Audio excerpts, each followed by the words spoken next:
Muito bem, a proposta de hoje é nós conversarmos um pouquinho sobre uma doença que tem tido uma prevalência muito grande, principalmente de alguns tempos para cá, que é Alzheimer. Então nós vamos falar do Alzheimer dentro de uma visão espírita. Uma visão espírita, pode ser que hajam outras, né? É a nossa. Então vamos lá. A doença de Alzheimer, ela foi descrita por esse sujeito chamado Louis Alzheimer em 1906. Ele era psiquiatra e neuropatologista.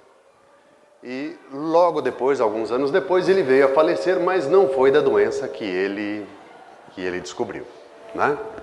Muito bem. A Organização Mundial de Saúde estima que no mundo existam 33 milhões de pessoas portadoras da doença. E que ela pode atingir 53 milhões de pessoas daqui a alguns anos. Em 2030, quase 53 milhões de pessoas. E em 2050 serão quase 95 milhões de pessoas, sendo que destes 95 milhões, 20 milhões terão em torno de 40 anos. Então a doença tem se revelado cada vez mais cedo, né? Cada vez mais cedo. E isso por causa do tipo de vida que nós estamos levando. O nosso modo de conduzir a vida tem nos conduzido a esta doença. No Brasil, estima que não existe estatística como há nos Estados Unidos, mas existe a expectativa, né, a estatística de 1.200.000 pessoas, sendo que há um incremento de 100 mil novos casos por ano. Tá certo? Muito bem. Trata-se de um transtorno de natureza neurológica, não é mental. Onde fica a mente? No espírito. Cérebro não pensa, né? O cérebro decodifica a mente. Então não é uma doença mental, é uma doença neurológica. Onde ficam os neurônios? No cérebro, né? Então é uma lesão estrutural. Estão vendo aqui nós temos um cérebro normal, saudável, e aqui nós temos um cérebro com Alzheimer. Então ela atinge a estrutura do cérebro, tá certo? E os centros de memória, fazendo com que haja perda da capacidade de retenção da memória recente. E à medida que a lesão vai progredindo, essa perda de memória também progride. Como? Vamos fazer aqui uma comparação para ficar mais fácil de entender. Ó, a pessoa perde a memória do presente para o passado. Então é como se a pessoa, um dia, perdesse a memória do seu curso superior. Esqueceu de tudo que aprendeu na faculdade. Não lembra mais. Um dia vai lembrar? Jamais. Aí, passa o tempo, ela perde a memória do segundo grau. Mais algum tempo, ela perde a memória do primeiro grau. Mais algum tempo, a memória para a escola. E enquanto isso, ela vai perdendo a memória dos familiares e dela própria. Eu estava, há uns 20 anos atrás, num consultório de um urologista e eu quase não gosto de conversar. Do meu lado tinha um casal de idosos. E batendo papo, a senhora me disse que tinha trazido o marido ao médico porque depois de mais de 50 anos de casado, ele queria deixá-la louca. Ele decidiu que ela ia ficar maluca. Eu disse, mas por quê? O que acontece? Acontece que ele vai ao banheiro, sai de lá correndo, vem e faz xixi na sala. Devia fazer xixi no banheiro, sai correndo do banheiro e faz xixi na sala. Ela se levantou para ir tomar água, aí eu pulei de cadeira, sentei do lado dele e disse, o que acontece? Ele falou, o que acontece? Eu já falei para ela. É que lá no banheiro tem um homem estranho lá, que eu nunca vi. E eu não fui acostumado a fazer minhas necessidades na frente dos outros. Então eu saio de lá para usar o banheiro do quarto, mas aí eu chego na sala e já saiu. Sabe quem era esse homem estranho dentro do banheiro? Ele no espelho. Então eu dei a sorte de entrar antes e disse para o médico, olha, esse sujeito que vai entrar depois não é caso para o senhor, é caso para o neurologista, porque ele tem Alzheimer. O diagnóstico já estava pronto. Então a pessoa perde a memória de si mesmo. Você olha no espelho e não sabe quem é aquilo. Quem é aquela pessoa. E depois de algum tempo não vai saber o que é aquilo. Muito bem. A pessoa pode perder a memória de todo o aprendizado, então, que ela teve nessa existência. A memória física, tá? A memória que fica no cérebro físico desta encarnação. Ela esquece como comer, como tomar banho, como escovar os dentes, esquece como fazer suas necessidades fisiológicas, esquece até de como falar. Ela quer falar, mas não lembra como é que é. E ela volta à condição de dependência total, independente da sua saúde física. Pressão normal, colesterol normal, triglicérides normal, tudo normal, mas não se lembra mais de quem ela é. Tá certo? O fator genético está presente em 5% dos casos. Então não precisa se assustar, só 5% dos casos. E não é determinante. Olha o que nos diz o Manuel Filomeno de Miranda. Ele diz que cúmplices em delitos idênticos retornam ao mesmo grupo biológico, à mesma família física. Para quê? Para encontrarem fatores predisponentes para a ação do perispírito na elaboração do corpo que propiciará o aparecimento da enfermidade moralizadora do indivíduo. Os cientistas chamam o perispírito de modelo organizador biológico. Tá? Quem chama de perispírito é Kardec e, por consequência, nós. Mas a ciência chama de modelo organizador biológico. Ou seja, sem o perispírito não há corpo. É o perispírito que vai formar o novo corpo. Tá certo? Então, ele escolhe certos tipos de pessoas que já têm aqueles 5% lá nos genes, para que ele possa herdar destas pessoas a enfermidade moralizadora do indivíduo. Mas isso não determina que a pessoa vai ter a doença. O fato da pessoa herdar os genes predisponentes não significa que ela está fadada, inevitavelmente, a apresentar a doença.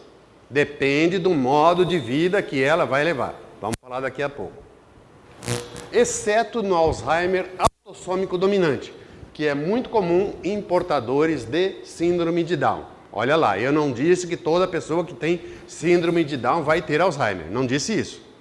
Eu disse que ele é mais comum porque ele é dominante. Ele vai estar lá dominando o gene. Esse aqui é um gene feminino, certo? Vai estar dominando o gene, não tem como. Vocês se lembram de um cantor chamado Nelson Ned, que era bem petitiquinho assim, mas tinha uma voz estrondosa? Muito bem. Ele tinha nanismo autossômico dominante. Significa o quê? Que todos os filhos que ele tiver vão ser anões. E ele teve vários, 3 ou 4. Certo? É dominante, não tem como. Tá? Nesse caso aqui também. Tá bem? E vocês sabem que Alzheimer não é dominante. Síndrome de Down não é dominante. Tá certo? É um par de cromossomos a mais. Muito bem. Quem já possui algum familiar com a doença de Alzheimer tem 10% de risco de desenvolver a doença durante a vida. Quem não tem, quem já tem, dobra o risco, 20%. Então, quem não tem ninguém na família com Alzheimer, 10% de chance de ter Alzheimer. Quem já tem alguém na família, não importa o grau de parentesco, dobra para 20%. Tá? Porque é cumpliciados nos mesmos débitos, se reúnem. Vocês já viram o papagaio voar com o urubu? Aquele bando de urubu e um papagaio no meio. Não existe. Tá?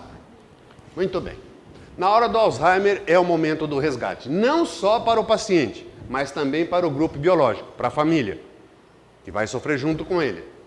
Existem idosos no mundo que fogem para países onde a eutanásia não é permitida, para não serem executados pela própria família. Porque existem países onde a eutanásia é permitida, que assim que a pessoa apresenta os primeiros sinais de Alzheimer, ela é imediatamente enviada para a família para ser executada. Tá? Então, em 6 estados dos Estados Unidos é permitida a eutanásia. Eles fogem para outros estados. No Canadá, na Suíça, na Bélgica, na Holanda, na Alemanha, na Colômbia, aqui pertinho, é permitida a eutanásia. Então é uma visão estritamente materialista da vida. para quem apoia a eutanásia, não existe vida após a morte. Né? Olha o que nos diz André Luiz. Ele diz que nossas disposições para a doença, seja qual for a doença, representam zonas de atração magnética, imã, atrai, que falam de nossas dívidas diante das leis de Deus, das leis eternas. E assim elas exteriorizam as deficiências do nosso espírito. Ninguém passa, então, por aquilo que ele próprio não atrai para o seu aprendizado. Tá bem? O cérebro, vamos falar dele um pouquinho. Ele é composto por células altamente especializadas. Eu estou na tua frente, né, amiga? Ele é composto por células altamente especializadas. Você quer passar para cá?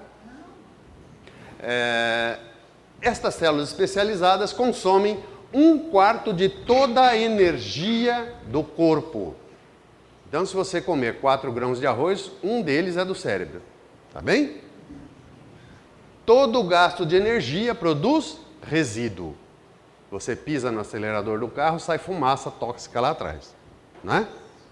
Todo o gasto de energia produz resíduo. A energia elétrica não produz resíduo. Quem disse que não? Pega na lâmpada lá para você ver. O resíduo da energia elétrica é o calor. Né? Todo o aprendizado, ele se processa e se fixa através dos neurônios, que é a unidade mantenedora do cérebro. Tá bem? Se a memória física é afetada, todo o aprendizado dessa existência tende a desaparecer. Tá certo? Porque nós passamos para o nosso cérebro espiritual, fica lá armazenado. Nós passamos tudo o que nos acontece para o nosso cérebro espiritual. Então, quando nós desencarnarmos, nós vamos voltar à posse do cérebro espiritual. Vamos voltar a nos lembrar de tudo quando for adequado para a nossa lembrança. Tem gente que acha que vai desencarnar hoje, amanhã, já vai lembrar de todas as suas existências pregressas. Não é assim. Vai te fazer bem? Se for te fazer bem, você vai lembrar. Caso contrário, vai se lembrar muito aos poucos. Tá bem? Então, vamos imaginar o seguinte. Como é que passa isso para o nosso cérebro espiritual? Você colocou o dedo numa chapa quente. Tá? Nossas fibras aferentes levam essa informação para o nosso cérebro. O nosso cérebro passa essa informação para o perispírito passa para o espírito devolve essa informação para o perispírito, que devolve para o cérebro, que manda as fibras aferentes a resposta do cérebro espiritual. Tira o dedo daí. E nós tiramos o dedo. Quanto tempo isso leva? Milésimos de segundos, não é? Milésimos de segundos. André Luiz diz que isso transita na velocidade do pensamento, que é mais de 50 vezes a velocidade da luz, que a velocidade da luz a gente sabe, né? 300 mil quilômetros por segundo. É mais de 50 vezes. Muito bem. Então, como eu já disse, não tende a desaparecer da memória espiritual, pois tudo que é vivido no cérebro físico é transmitido ao cérebro, ao corpo mental, em tempo real. Tá? Tudo fica lá armazenado. Como o neurônio, lembra do neurônio? Ele consome mais energia do que todas as outras células do corpo e a produção de resíduos de lixo através do neurônio é muito maior. Então, para que ele não morra atulhado no meio do lixo, é necessário um sistema de coleta de lixo mais eficiente para o neurônio do que para outras células do organismo. Tá? Então tá. Nós temos aqui então o astrócito, que foi o que o Papai do Céu imaginou para limpar o neurônio. Astro vem de estrela, cito de célula. Ele parece uma estrela, olha, todo despontado, parece uma estrela. Ele tem a função de recolher o lixo. Ele é o lixeiro do cérebro. São as células mais abundantes do nosso sistema nervoso central. Existem 3 astrócitos para cada neurônio. 3 astrócitos para cada neurônio. E eles preenchem os espaços entre os neurônios. Na doença de Alzheimer, eles diminuem de tamanho e é por isso que vocês viram aquela estrutura cerebral com Alzheimer bem menorzinha que as outras. Tá bem? Nos portadores de Alzheimer, eles são menores de tamanho. Olha aqui os nossos astrócitos, eles pegam nutrientes do sangue, levam para os neurônios, pegam lixo dos neurônios e jogam no sangue. Quer dizer que fica lixo no sangue? Fica circulando dentro da gente, até chegar no rim. Quando chega nos rins, os rins jogam o lixo para fora. Tá certo? Então, quanto mais avançada a doença, mais eles se reduzem de tamanho e se o lixo não é retirado, o neurônio morre sufocado no meio do lixo.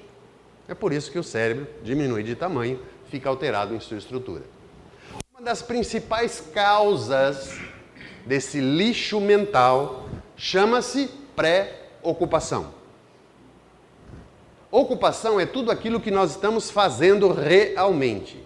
Pré-ocupação é quando a gente ocupa o nosso cérebro com coisas absolutamente inúteis. São aquelas pessoas que engessam a perna antes de quebrar. Olha, espera quebrar. Se quebrar, você engessa. Mas não fica preocupado com coisas que podem não acontecer. Tem gente que se preocupa com o vizinho. Nossa, tá tudo tão calmo hoje. Será que eles trancaram as crianças no banheiro? E o que você tem com isso? É a casa do outro. Mas tem gente que se preocupa. Se preocupa com as crianças de Moçambique, que passa na televisão, aquelas crianças todas esqueléticas. Se preocupa com a guerra na Síria. Mas estão matando gente lá, meu Deus do céu. Se preocupa com fofoca. Ah, mas disseram isso, mas disseram aquilo. Se preocupa com vaidade. Uma amiga minha foi numa loja, comprou um vestido, passou a noite sem dormir, imaginando, e se alguém teve a mesma ideia, foi lá, comprou o mesmo vestido e amanhã vai ter um par de vasos na festa. Se preocupa com egoísmo, com orgulho. E hoje existe uma ferramenta que todo mundo tem, que é uma ferramenta passiva. Pode ser usada para o bem, mas pode ser usada para nos causar mal. Chama-se internet. Isso faz com que as pessoas se preocupem com o mundo inteiro. Quem casou com quem? Quem largou quem? Quem matou quem roubou quem? E fica lá o dia inteiro naquela... O que é que isso vai te ajudar em alguma coisa na sua vida? Nada. Nada. Vai perder um tempo precioso para nada. Para atulhar os nossos neurônios de lixo. É só para isso. Os espíritas sabem sobre o lixo mental desde 1947, quando foi lançado o livro No Mundo Maior, porque André Luiz já fazia menção a ele. Os espíritas já sabiam. Quem leu o livro No Mundo Maior? Só 3 pessoas. Gente, vamos ler André Luiz, 4, vamos ler André Luiz. Olha, lá ele está fazendo uma consulta e ele diz para o Calderaro, que era o instrutor dele, que o cérebro apresentava anomalias estranhas, o cérebro da pessoa que ele estava examinando, mostrando manchas sombrias. E o Calderaro, o instrutor, disse que aquilo era lixo mental. Muito bem. André Luiz antecipou que a neurofisiologia ia descobrir 70 anos depois. Ele já fala aí também de células-tronco. Só foram descobertas 70 anos depois. Tá bem? Os espíritas então já tinham essa informação. E o que nós estamos fazendo com ela? Das 24 horas do dia, quanto tempo nós passamos pré-ocupados, usando os neurônios para coisas inúteis, que não contribuem para a nossa melhoria como espíritos? Ninguém veio passar férias na Terra, gente. Ninguém veio passar férias.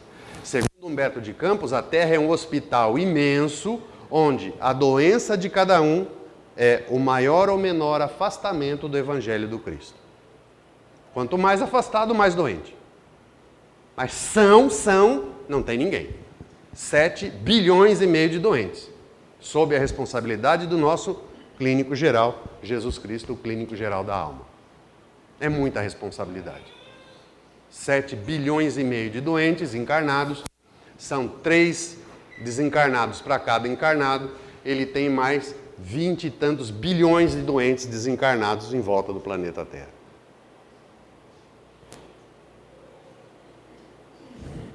Se nós estamos aqui, não é para passar férias. Alguém tira férias, chega lá na porta do hospital e diz assim, eu tirei férias, eu queria passar uns dias aqui internado. Não existe isso, não é? Não existe isso. Então a gente se interna para tratar. E o objetivo é um dia ter alta. Um dia ter alta. Muito bem. Então todos nós nos encarnamos para um dia voltar para o plano espiritual melhor do que nós chegamos aqui. Certo? A internet saber que o príncipe não sei o que casou com não sei o que, a princesa não sei o que engravidou, ela vai ter mais um filho. Como será que ela vai cuidar de mais um filho? A princesa tem um monte de babá. Isso vai te ajudar a voltar para o plano espiritual melhor do que você chegou aqui? Não vai ajudar. Com tanta preocupação, as pessoas se ocupam cada vez menos. Ao invés de se preocupar com alguma coisa, por exemplo, com a sua saúde, por que você não se ocupa dela? Vai ao médico, faça exercícios, faça o que ele prescreveu, tome os remédios, faça uma dieta. Não se preocupe, se ocupe. Você está ocupado com as crianças de Moçambique? Não se preocupe com elas, se ocupe com elas. Faça uma campanha, recolha leite, comida. Vá lá na sede dos Médicos Sem Fronteiras, entrega tudo lá, vai tudo para a África. Você está preocupado com os filhos do vizinho que não estão gritando? Vai lá e pergunta, toca a campainha, faça alguma coisa. Vai que morrer afogado na piscina. Faça alguma coisa, mas se preocupar não resolve nada. Só atulha o nosso cérebro de lixo, lixo mental. E aí, será que eu posso desenvolver Alzheimer? Pergunta para cada um. Como é que está a minha atividade mental? Como é que eu estou ocupando a minha atividade mental? Das 24 horas do dia, como é que está a minha produção de lixo mental? Os meus astrócitos vão dar conta de limpar os meus neurônios ou vão se atrofiar e diminuir de tamanho porque não dão conta do excesso de lixo? Como é que está a minha vida mental? Outro fator, não menos importante, são os nossos sentimentos e pensamentos. O nosso amigo Emmanuel diz que os reflexos do nosso pensamento e do nosso sentimento voltam-se para nós mesmos, tumultuando o trabalho das células nervosas, ou seja, dos neurônios. Vamos esmiuçar isso um pouco melhor. Lembrando aquilo que a gente já falou, a alma é que pensa, alma encarnado, espírito desencarnado, certo? Mesma coisa. A alma é que pensa. O cérebro é um decodificador do pensamento, é uma máquina que decodifica aquilo que vem da alma, do espírito. E ele direciona a energia espetacular, extraordinária que vem do espírito, que sob comando da mente responde conforme o tipo de ordens que recebe.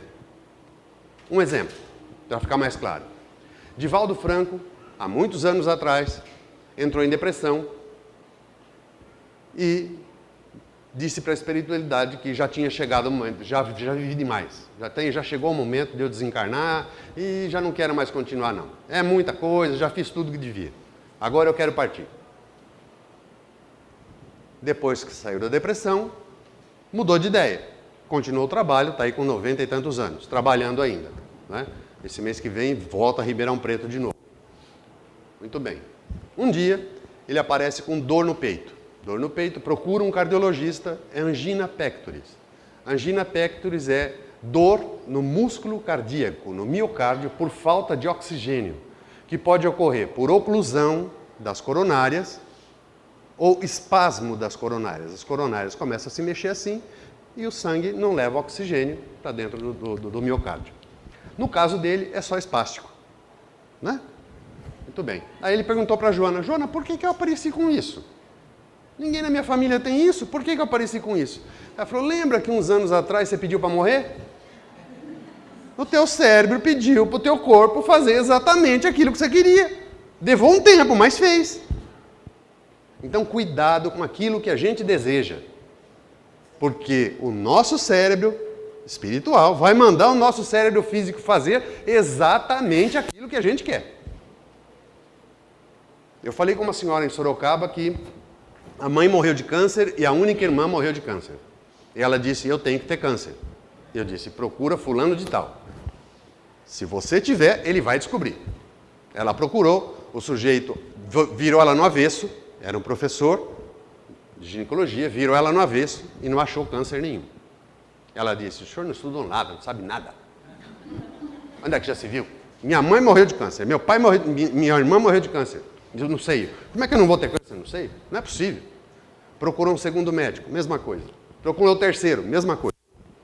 Aí ela desistiu. 5 anos depois, ela, ao tomar banho, ela fez um toque.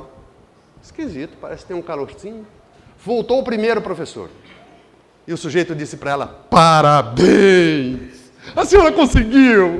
A senhora tem um câncer e está lindo, inoperável, está com mais de 1 centímetro, a senhora vai morrer. É isso que você acredita? Ela não tinha nada. O cérebro simplesmente criou aquilo porque ela queria. Com mais de 1 centímetro não dá para operar direito, né? Já tem metástase para todo lado, né? Então, cuidado com aquilo que a gente pensa, certo? Quando nós geramos um pensamento ou sentimento negativo, ou seja, o que é sentimento ou pensamento negativo? É aquilo que não contribui para a nossa melhora espiritual, não contribui para o objetivo da nossa reencarnação, que é voltar para o plano espiritual melhor do que a gente saiu de lá. Nós emitimos ondas de baixa frequência e nós encharcamos o perispírito de moléculas negativas, é outro tipo de lixo mental. A nossa aura fica toda encharcada de lixo. Certo? Muito bem. O perispírito está lá onde? Onde é que ficam os centros vitais? No perispírito. A energia que nós recebemos, porque nós não vivemos só com a energia daquilo que nós ingerimos, comemos ou bebemos. Nós vivemos com a energia daquilo que nós respiramos também, certo? E do plano espiritual. Entra por onde? Pelos chakras, pelos centros vitais. Ao entrar, como nossa aura já está toda cheia de lixo, já entra energia lixada dentro da gente. Cuidado com isso. Outra coisa, o perispírito ele é ligado ao citoplasma das células. E o citoplasma das células tem umas coisinhas chamadas microtúbulos. São uns tubinhos muito pequenininhos que mantêm a forma estrutural da célula e regula as funções, transportando nutrientes para dentro da célula e lixo para fora da célula. As células que mais possuem microtúbulos, claro, são os neurônios. Principalmente os do hipocampo, onde armazena a nossa memória anterógrada, ou seja, a memória recente. Aquilo que eu comi no café da manhã hoje, que eu jantei ontem, que eu almocei ontem. Memória anterógrada, memória recente, tá certo? Fica armazenado no hipocampo. Então, quanto mais microtúbulos, mais memória ele guarda. Se nós fôssemos nos alimentar exclusivamente dos nossos pensamentos e sentimentos, vocês acham que nós seríamos bem nutridos ou intoxicados e doentes? Cada um sabe o que pensa e sente. E sabe de uma coisa? Onde nós vamos morar depois que a gente desencarnar? Vocês sabem onde nós vamos morar? Nos nossos sentimentos. Exatamente num lugar igualzinho aos nossos sentimentos. Aquilo que a gente sente não é aquilo que a gente pensa. Então nós vamos encontrar muito PhD no inferno. No umbral do umbral do umbral. Que o André Luiz chama de regiões infernais. Por quê? Era um intelectual imenso, mas tinha um coração de pedra. Então ele vai viver entre as pedras. Se você olhar lá para dentro e não gostar do que viu, é simples, muda. Papai do céu nos dá 2 oportunidades. Nós temos 2 saídas para mudar. Ou nós decidimos mudar e mudamos, ou nós cansamos de sofrer. O sofrimento serve para isso, para aprender, para aprendizado. Ou você muda através do sofrimento, ou cansa de sofrer. Um dia você muda. Não é? Muito bem. Todas as células do organismo, e principalmente os neurônios, eles se alimentam do que nós pensamos e do que nós sentimos. Então, cuidado com aquilo que a gente pensa e sente. Quando nós nos detemos em defeitos e falhas dos outros, e tem gente que adora isso, a internet está aí também para isso, nossa mente passa a refletir aquele tipo de energia de que se constituem esses defeitos e falhas. E nós temos que digerir essa espécie de alimento porque volta para nós. Lembra? Tumultua o trabalho dos neurônios. Volta para nós. Então, nós estamos num tempo ótimo para isso. Você chega num lugar, uma pessoa está falando mal do Lula. Aí você diz, é isso aí mesmo, é isso aí. O que acontece? Você mandou pensamento com baixa frequência, eles atraíram outros pensamentos de baixa frequência e trouxeram para você o lixo aumentado e você passa a ser lixo dos outros. Além de lixeiro seu, você vai ter que digerir lixo dos outros. Alguém está falando mal de outro político. Olha, o político ele pode ser bom, pode ser ruim, pode ser... Eu não sei se tem político bom. Mas tem sim, gente. Na Noruega dizem que tem, na Dinamarca também. Não importa. Você não precisa concordar com aquilo que ele faz. Você só não precisa falar mal dele. Sabe por quê? Porque queira ou não queira, ele é seu irmão. Se você tivesse um irmão maconheiro em casa, você ia contar para todo mundo? Eu tenho um irmão maconheiro! Põe no jornal? Vai na rede social? Falar mal dele? Não vai. Se é irmão consanguíneo. Todos nós na Terra somos irmãos e estamos internados no mesmo hospital. Que direito eu tenho de falar mal do outro? Eu posso não concordar com aquilo que ele faz. Problema dele. Se ele vai voltar mais para cima, mais para baixo, de onde ele veio, é problema dele. Eu vou cuidar da minha vida espiritual. Certo? Outra coisa que gera lixo mental. Irritabilidade e tristeza também geram ondas de baixa frequência e partículas negativas, principalmente se forem originadas do ódio, do rancor e da vingança. Além de envenenar a aura, eles intoxicam os fluidos pelos quais nos alimentamos. Ou seja, já entra dentro da gente lixado, podre. Sabendo disso, o Cristo, nosso médico divino, nos aconselhou a não ter essas atitudes que nós mencionamos. Irritabilidade, tristeza, preocupação, né? O Evangelho é como se fosse o receituário do médico, tá? Sabe, quando a gente vai ao médico hoje, sabe o que acontece com o que o médico escreve naquele papelinho, que chama receita? De cada 10, 4 são jogadas no lixo. Simplesmente não se toma conhecimento. São jogadas no lixo, 4. 3 são trocadas na farmácia. O senhor não tem um troço mais barato? 3, as outras 3 que sobraram, as pessoas compram aquilo que foi escrito. Só que isso não garante que elas estejam usando da forma que foi escrito. Então nós somos difíceis, gente. E a gente ainda quer se curar. E aí se não cura, você conta para todo mundo que o sujeito não presta, o médico não é bom. Não é? O receituário do Cristo chama-se Evangelho. Lá está tudo o que nós devemos fazer para a nossa saúde espiritual.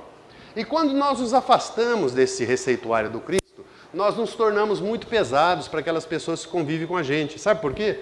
Porque nós passamos a exigir do outro aquilo que a gente ainda não faz. A gente exige que o outro faça certas coisas que nós não fazemos ainda. Não é? Vamos voltar ao lixo. Essas partículas de resíduos possuem um campo magnético específico. Tudo aquilo que nós emanamos, que tem sentimento de ódio, de rancor, de tristeza, elas têm um potencial de atração e atraem como ímã. Elas passam a atrair princípios corrosivos que emanam de todas as inteligências, encarnadas ou desencarnadas, que se entrosem conosco. E aí, além do lixo mental que nós geramos, nós passamos a condição de depósito de lixo mental dos outros. Porque o nosso lixo mental, falei mal do político, vai lá, pega o lixo mental do outro que também não gosta dele, pega o lixo mental do outro que não gosta dele, do outro que não gosta dele, a atração volta tudo para mim. E eu passo a ser depósito de lixo alheio. Então, o cérebro saudável, ele possui capacidade de automanutenção para tirar o lixo do seu pensamento, o lixo que você produz, fazendo com que o número de neurônios permaneçam praticamente os mesmos a maior parte da vida. Nós começamos a perder neurônios a partir de 24 anos. A partir de 24 anos, a gente já perde algum tipo de neurônio. Mas a maior parte vai continuar o mesmo a vida toda, desde que nós façamos essa automanutenção com o lixo que nós produzimos. Para isso foi criado os astrócitos, os microtúbulos e tudo mais. Quem comanda essa automanutenção é a glândula pineal. Olha, esse pontinho vermelho que está aqui em cima do bulbo, olha só. Tá vendo o pontinho vermelho? É esse pontinho vermelho que chama-se glândula pineal ou epífise neural. Ela secreta uma substância, um hormônio chamado melatonina. Não é melanina, da cor da pele, é melatonina. A ciência achava que a melatonina só tinha duas funções. A primeira função era bloquear o instinto sexual na infância. E realmente ela tem essa função. Tá certo? Se houver um câncer de pineal ou epífise, a criança de 1 ano, 2 anos vai apresentar uma sexualidade de uma pessoa adulta. Tá? Muito bem. A outra função da melatonina é regular o nosso ciclo circadiano, ou ritmo circadiano. O que é isso?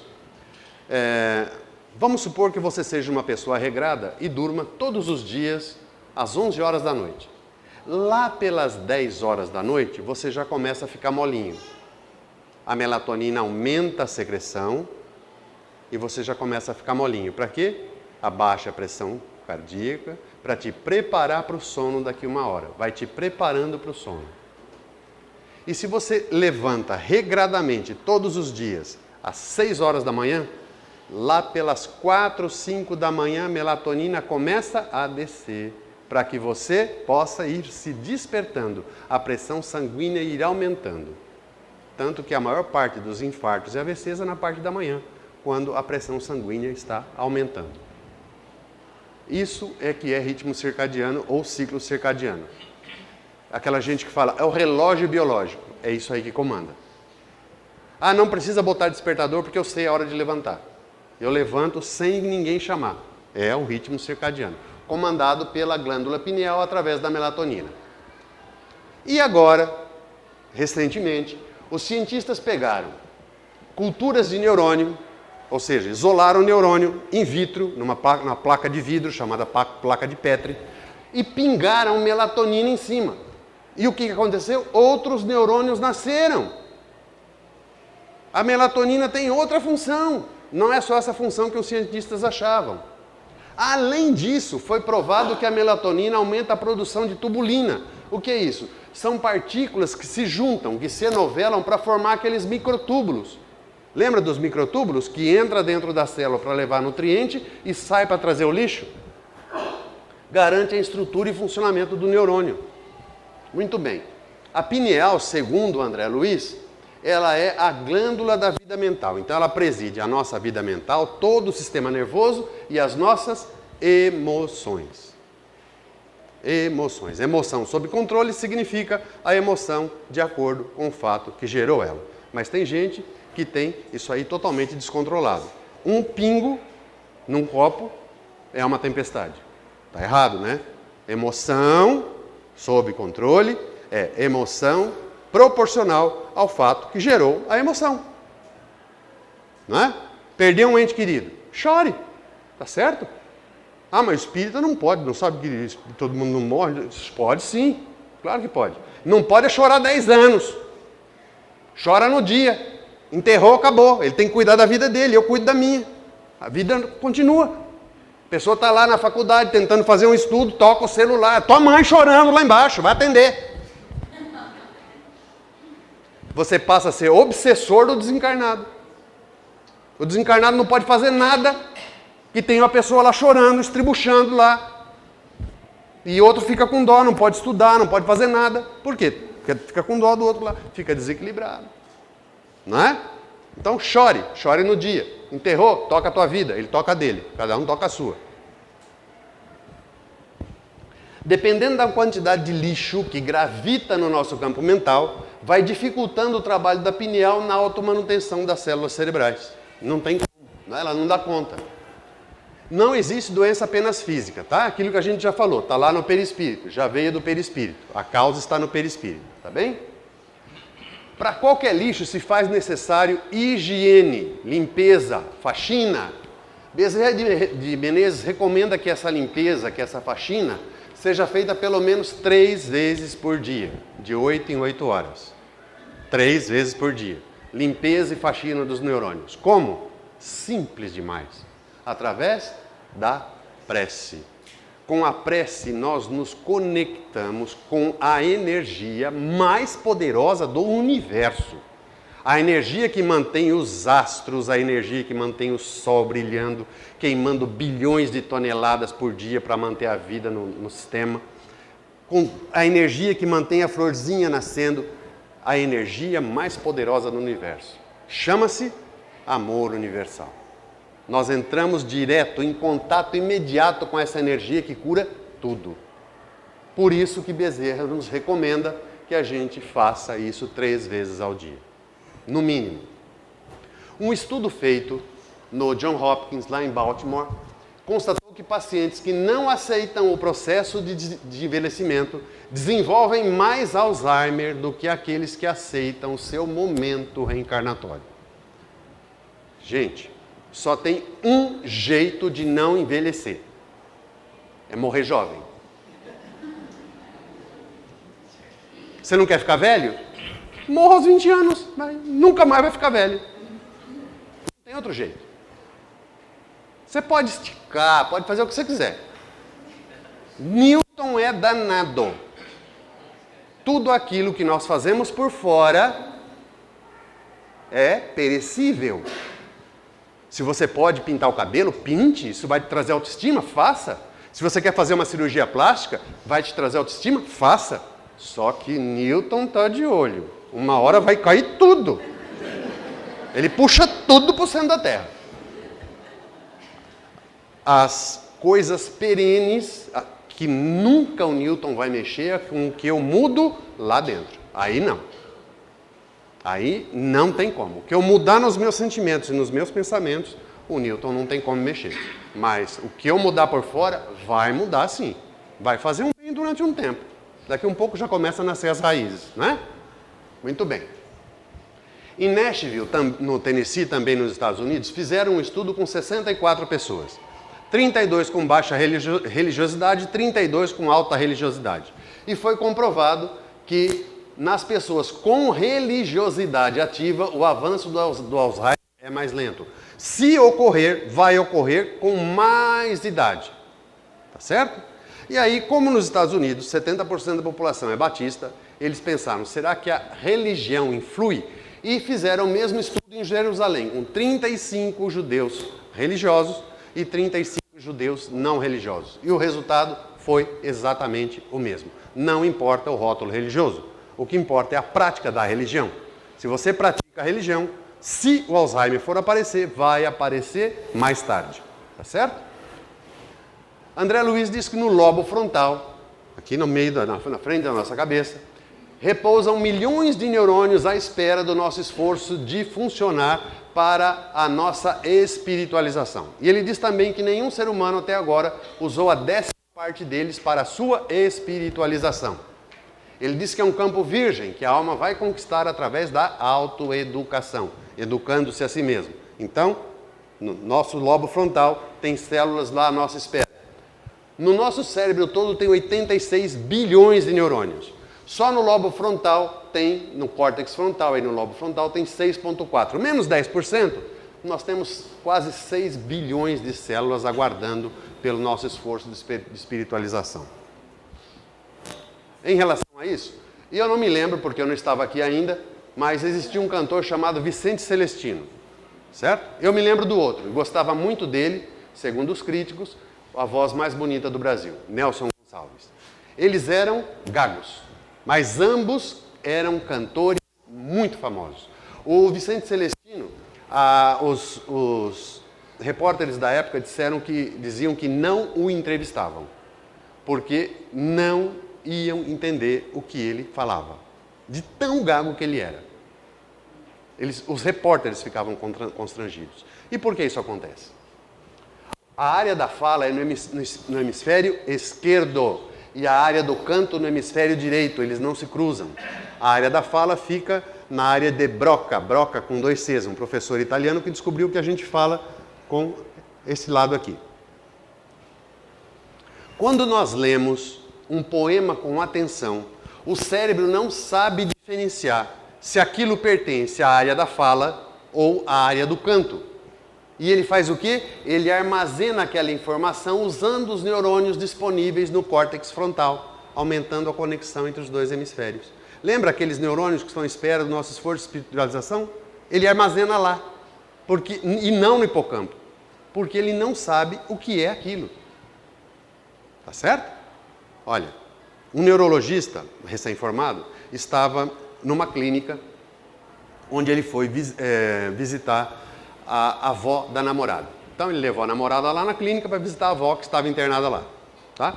E como ele não tinha nada com a avó, ele ficou na recepção. Na recepção tinha uma senhora grávida e uma outra senhorinha olhando distraída pela janela.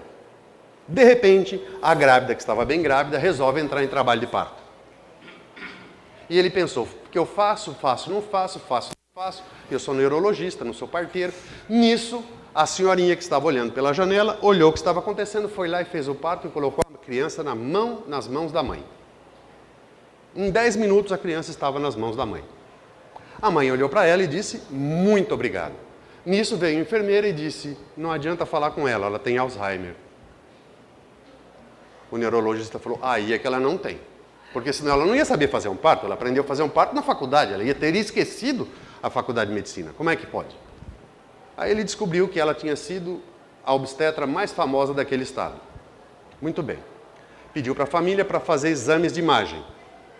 Quando ele mostrava pessoas da família, o cérebro dela não mostrava nenhuma atividade cerebral. Mas quando ela mostrava um bebê ou uma mulher grávida, o lobo frontal dela se iluminava todo. Então, isso está provado, que quando nós aprendemos alguma coisa com amor, essa informação não vai para o hipocampo, ela vai para o lobo frontal, que está à nossa espera do nosso esforço para nos espiritualizar. Aonde ela guardou isso?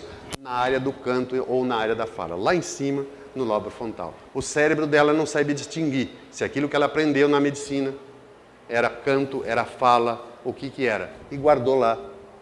Então, lá em cima, os neurônios estavam ativos, tá certo? Quem leu Parnaso de Além Túmulo? 2 pessoas, né? Parnaso de Além Túmulo foi o primeiro livro recebido mediunicamente por Francisco Cândido Xavier a partir de 27 e em 1931, aos 21 anos, ele foi publicado com 60 poemas de 14 autores. A segunda edição passou a conter 173 poemas de 32 autores diferentes. Parnaso significa coleção de poemas de diversos autores. Tem lá Augusto dos Anjos, Cassimiro de Abreu, Cruz e Souza, Olavo Bilac, Castro Alves, Arthur de Azevedo, Antero do Quintal, que foi um poeta português de muita expressão.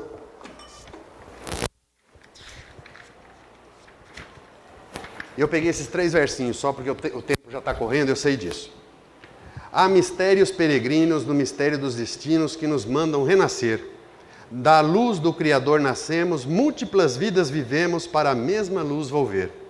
Buscamos na humanidade as verdades da verdade, sedentos de paz e amor, e em meio dos mortos-vivos somos míseros cativos da iniquidade e da dor. É a luta eterna e bendita em que o espírito se agita na trama da evolução, oficina onde a alma foge à luz, foge à grandeza da sua própria perfeição. Castro Alves. Castro Alves, desencarnado, né? O nosso cérebro, o que faz com isso? Guarda no lobo frontal. 54% dos livros psicografados por Francisco Cândido Xavier são poesias. Ele psicografou 412. Mais da metade é de poesia. Poesia de Alta de Souza, Maria Dolores, Cassimiro Cunha. Será que a espiritualidade ia perder tempo com um médium que psicografou 117 livros de Emmanuel, 27 de André Luiz, 12 de Humberto de Campos? Ia perder tempo com poesia? O segundo médium do planeta Terra mais completo que já existiu. O primeiro médium completo, que tinha todas as faculdades descritas no livro dos médiuns, nasceu em 1182 e chamava-se Fernando de Bulhões, que hoje nós conhecemos como Santo Antônio de Pádua.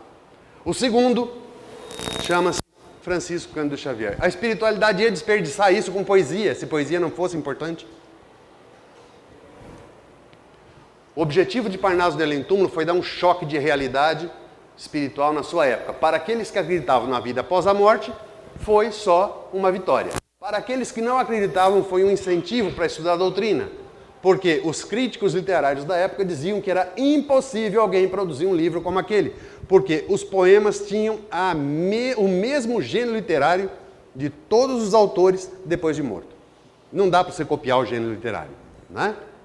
Então nós hoje sabemos que a poesia, além do uso neuronal que está esperando pelos nossos esforços de espiritualização, cria uma psicosfera positiva que contribui para a limpeza do nosso lixo mental, aquele lixo que fica na aura, né? Muito bem. Ocupação ao invés de pré-ocupação, certo? A partir de hoje, nada de pré-ocupação. Ocupação. Olha o que está escrito no nosso receituário. Não vos preocupeis com o dia de amanhã, pois o amanhã trará suas próprias preocupações. Vamos viver o presente. Sabe por que chama presente? Porque é presente, é dado de presente.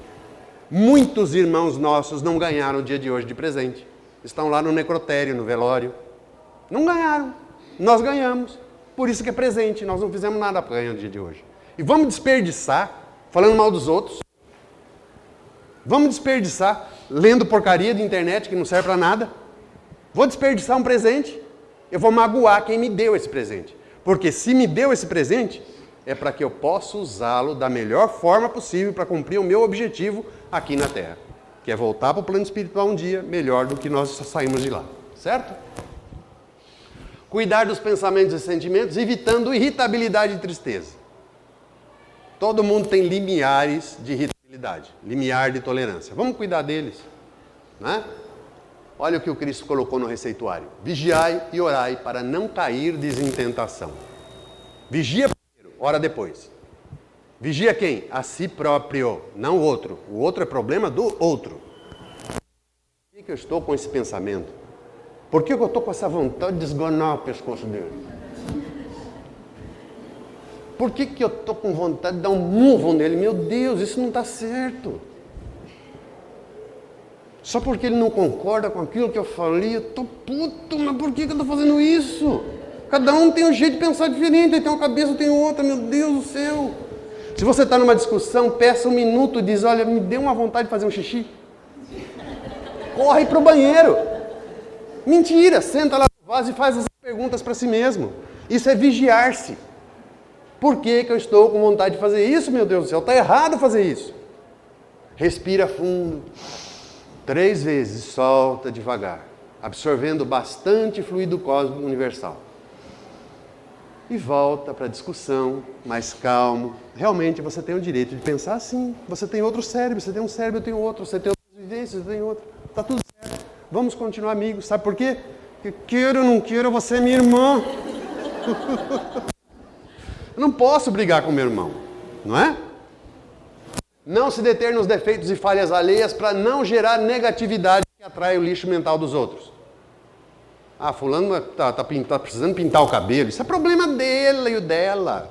Ah, fulano está barrigudo. Problema dele ou dela.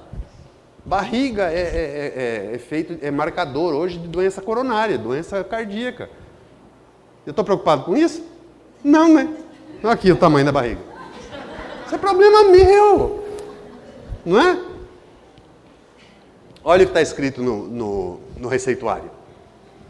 Amarás o teu próximo como a ti mesmo. Perguntaram para Jesus, qual é o maior mandamento de todos? É esse aí. Você tem que amar como a você mesmo, porque o outro é teu irmão. Não importa se ele é político ladrão, é teu irmão. Não fala mal dele, não. Porque outros que falam mal dele, vier o mundo inteiro, vai atrair aquilo e vai tudo para você. Você vai ter que mascar lixo dos outros.